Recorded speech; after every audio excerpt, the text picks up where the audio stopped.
So, hi, we've got Karen Meadows with us. Hi, Karen. Hiya. And Karen, can you just tell us a bit of a background about yourself first and how you got into working with Tim? Okay, so I saw Tim first at a PIN meeting.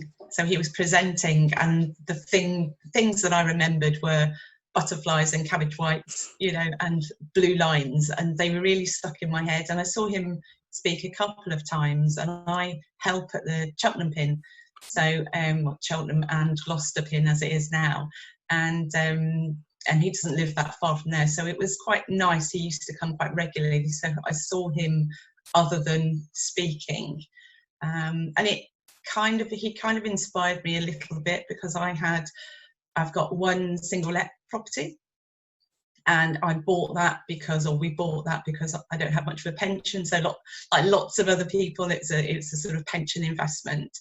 And then I got into going to PIN meetings and other sort of property networking meetings, and I did what a lot of people do, which is kind of the chasing shiny penny syndrome. So I was literally talking to people and making friends with people, and then thinking their strategy was great. I'd have a go at that. I'd go and do a bit of training, and then I'd come back and I'd be sort of attracted by something else because I met some new people. So I really didn't know what I was doing. And my main reason for speaking to Tim was because I wanted to decide on my strategy, something that was suitable for me. And it's quite a scary word, strategy, because you think got to have this big thing, but you have to know yourself and you have to know what you'll be good at. So I did things like wealth dynamics, which a lot of people do, and it made me understand myself a huge amount, because my day-to-day job is consultancy, and I always get really enthusiastic about projects, and the sort of get towards the end of them and I have really struggled to finish, and I'm always looking for the next thing, and I used to beat myself up about that. But then I did wealth dynamics, and that's a kind of star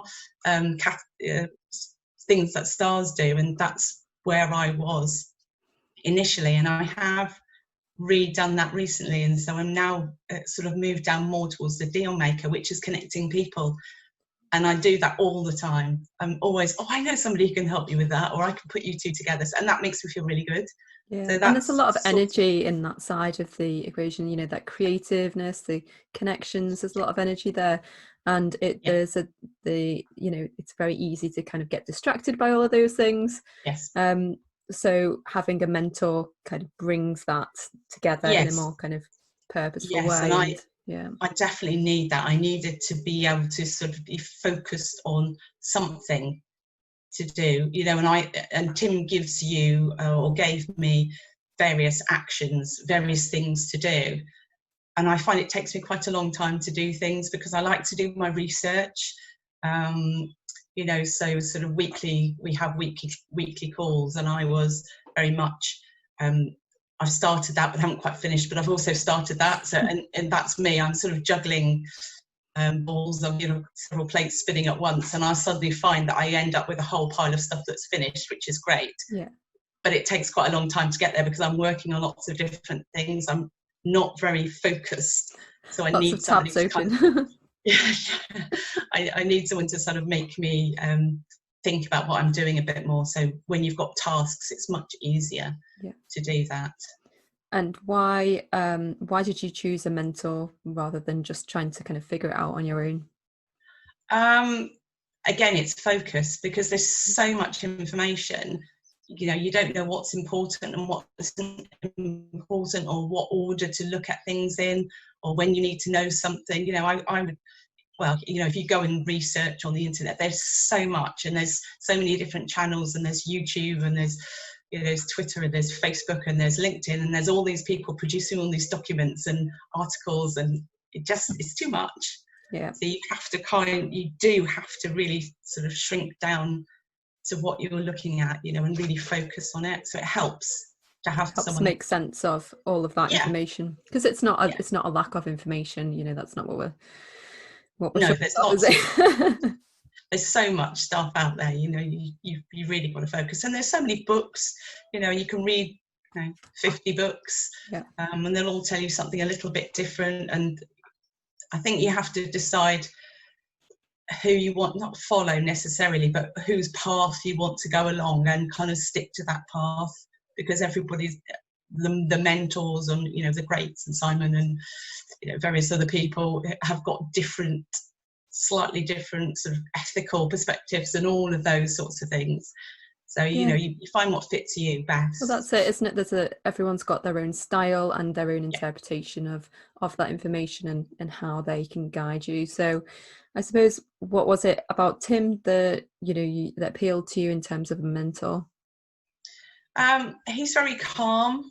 He's very calming, and that's quite nice, because it's very easy to get sort of upset about that. And I have, sometimes I've spoken to him and I've said, I've had a really bad week and I just feel like this, I can't do this anymore. And he'll just sort of bring you back in and calm you down and sort of make you think about what you're doing and the reason why you're doing it. So it always comes back to, why you want to do things. And that changes sometimes. I mean, my why is slightly different now than it was at the start, because life changes and things come up that you need to consider.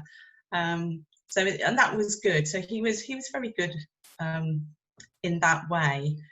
It's just very gentle. And I like that. Some people might not like it, but that works for me.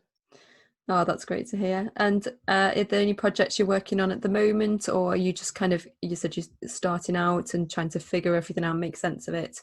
Do you have an idea of what you want to do next? My background is environmental health, so we used to do housing as part of my environmental health degree, and so I've seen all sorts of horrible houses when I've gone out on placements and things like that. And that used to really upset me, that people were living in really bad conditions. And I think along with the creative bit of me, I want to make things look lovely. It's not all about big cash flow, and HMOs and things are not my the biggest driver for me. So I thought I would like to do some flips. I'd like to get some properties that had problems. And mostly for me, it's about people. It's about solving people's problems. So I really want to talk to people who have got issues with their property and they don't know what to do with it. They're stuck, whatever. So we get given so many different options of, we learn about all sorts of things during our training. So it's making that fit or help them. So apart from making something look lovely, I don't think there's one really specific, very tight band, thing that I want to work with. It really is about helping people. For me, that's important.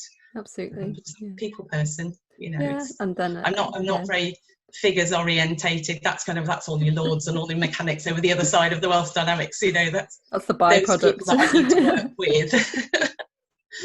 Definitely. Well, that's a big part of it, isn't it? Is finding something that works for you and the owners. So it does. Even my cleaner came. Even my cleaner came to me and said, "Can you go and see a friend of mine? He's got a problem with his house. He doesn't know what to do with it." So I went and sat and had a cup of coffee and worked through lots of different scenarios that he could things he wanted to do that he couldn't do, because I went off and checked planning, and I went off and talked to various people, and the area he was in wasn't suitable for an HMO, etc. But so it was giving him options, and that made me feel really good. That I had helped him. Because of the people that I know, and I can draw knowledge in from them.